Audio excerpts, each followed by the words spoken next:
pas des moindres. Nous voulions savoir dans quel cas se situe votre visite au Togo. Je suis président du Parti nigérien pour la démocratie et le socialisme, qui est le principal parti au pouvoir, qui est en même temps, par conséquent, le parti du président de la République, M. Youssoufou Mahamadou.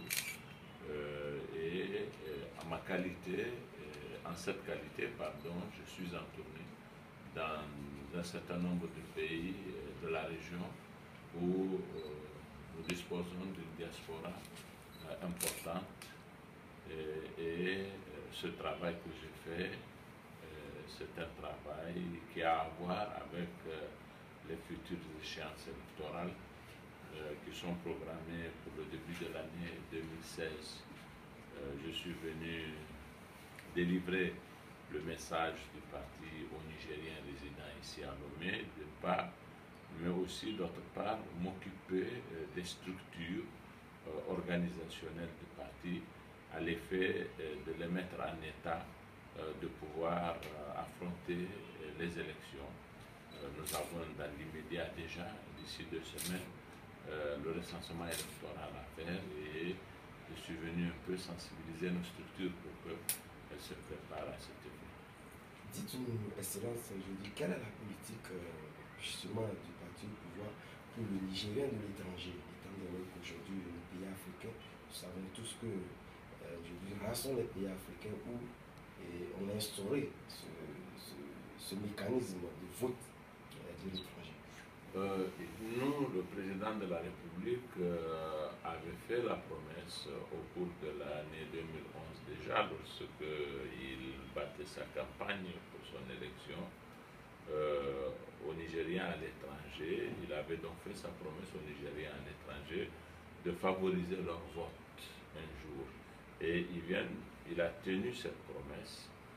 Les Nigériens à l'étranger vont prendre part au vote pour l'élection du président de la République, mais ils vont aussi prendre part au vote pour l'élection des députés, parce que nous avons fait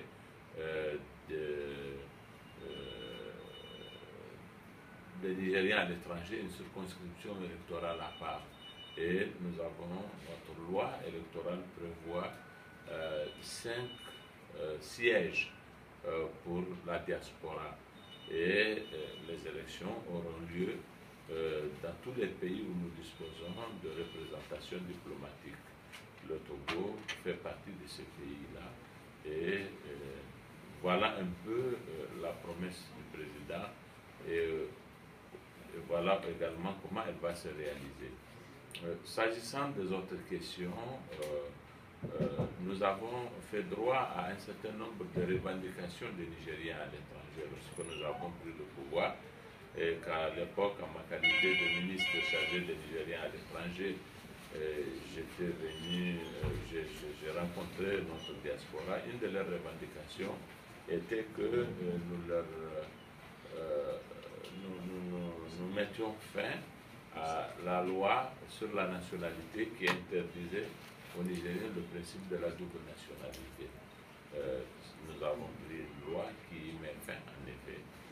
Les Nigériens nous ont demandé de prolonger la durée de validité du passeport.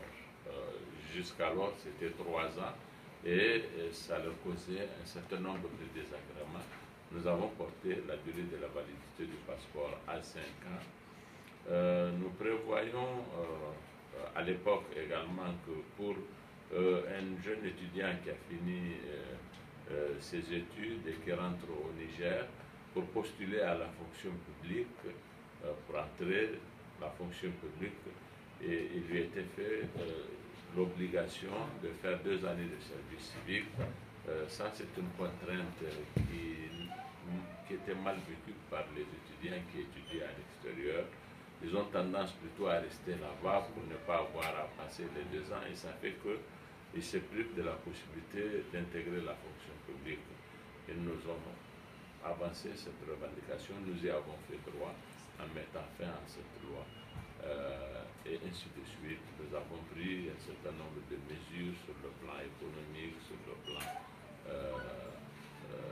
surtout économique. Voilà. C'est pour l'excellence, une rencontre de ce genre, souvent ne se fait pas chaque jour. Permettez-nous un peu de parler de la situation de l'insécurité qui a régné dans la sous-région. Ces derniers jours, nous avions appris que le Niger a payé une tribu. Dites-nous aujourd'hui, quelle est la teneur, la pesanteur même de l'état de cette situation au Niger? Bon, le Niger, comme vous le savez, il fait partie d'un espace qui est particulièrement affecté par l'insécurité. Nous sommes entre 3 foyers d'insécurité dans la sous-région. Nous sommes voisins de la Libye, nous sommes voisins du Mali, nous sommes voisins du Nigeria. Et dans tous ces pays voisins, sévit, comme vous le savez, une situation d'insécurité très aiguë. Nous avons essayé de faire face à cette situation du mieux de nos capacités. Rien que de savoir que nous avons un État qui tient, mais que surtout nous avons, on va dire, amélioré le sentiment de sécurité chez les citoyens. Rien que cela est une grande preuve. Je suis très fatigué aujourd'hui, vous êtes en train de me solliciter. Non, on saura comment gérer le prix. Oh, franchement,